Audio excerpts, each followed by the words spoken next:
with Christmas just right around the corner and all the stress that comes with that, the last thing that I want to add to my pile is worrying about what am I going to make for my guests on Christmas Eve. So this year I've decided I'm going to keep it super simple.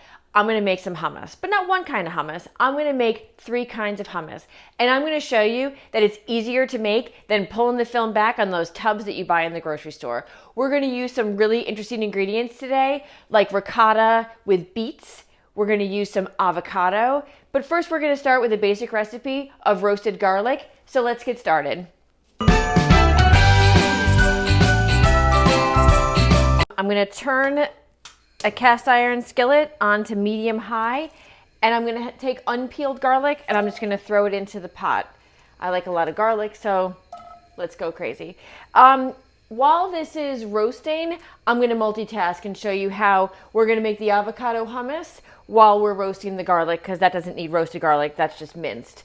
So this is one of my favorite little gadgets. It's called the garlic twist. It's got teeth on one side and on the other. All you do is you put the cloves of garlic in there,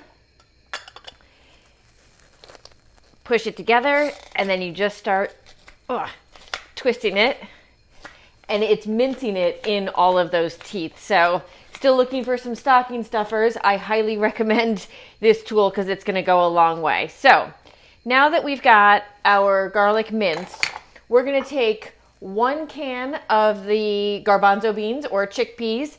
We're just going to put those into the bowl of a food processor like that. One more, hop in there, missed. We're going to do 1 whole avocado. You're going to take a sharp knife. You're just going to score this, and you're going to keep your hand away. You're going to go around the avocado. Oh, gross. See, this is live television.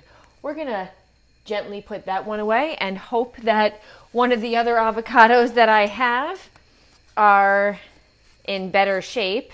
Let's see. A little bit better. You're going to take all of the ingredients. So far, I've done 1 whole avocado, 1 can of the garbanzo beans. I'm going to take the juice of 1 lemon and see if that's enough. Again, gadget alert. This is my juicer, which I absolutely love. You're going to take the lime, you're going to put it face down, flat side down, and you're just going to squeeze this right into the bowl of the food processor. It's a pretty juicy lime, so I'm just going to do the 1/2. We're going to leave it like that. As always, add in some salt and pepper and let her whirl. Drizzle in up to 1/2 cup of olive oil until it reaches desired consistency. So when I make hummus, I always keep some fresh vegetables around. So I've got some carrots here. I'm just going to try a little bit and just see if I need to season it. The lime is really coming through. It's got some great flavor. I think it needs a little bit more cranks of some pepper, maybe a little bit more salt. And then when we serve it, we're going to finish it off with some fresh cilantro on the top. I should mention I normally don't have a kitchen mascot, but I've got Noelle here, our elf on the shelf. She was bad last night. She finished off all the Haagen-Dazs, and house rule is I can't touch her. So I'm going to kind of work around her, and hopefully she's not going to get too much in the way.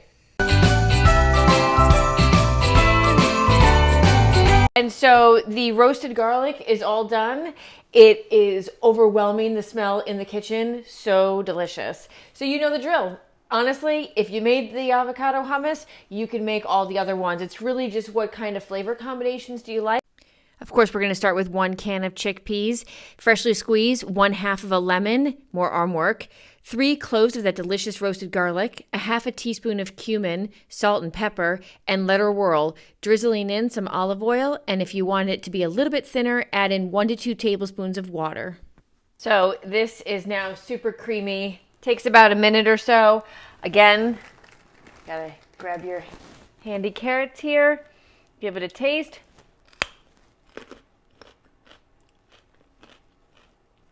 Again, the citrus really pulls through and it breaks down some of that fattiness that maybe is in the chickpeas and the olive oil. And so it just really comes together. And even waiting another hour or so, it really just starts to harmonize.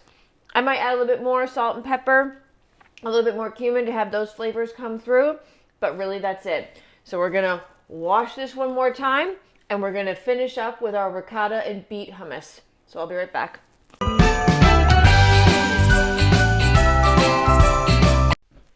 All right, we're at the last one. I think you know the drill by now.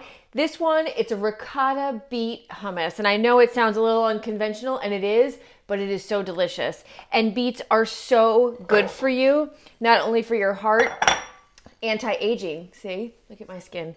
So we're gonna put in some beets. We've got the chickpeas. I should say about the beets, I buy these packages. They're in the grocery store right over by the baby carrots and things like that. You get 3 or 4 of them in a cellophane package, and they're awesome because you don't have to worry about peeling them. So throw those in there with the beans. I'm going to put in 1/3 cup of ricotta cheese right in there.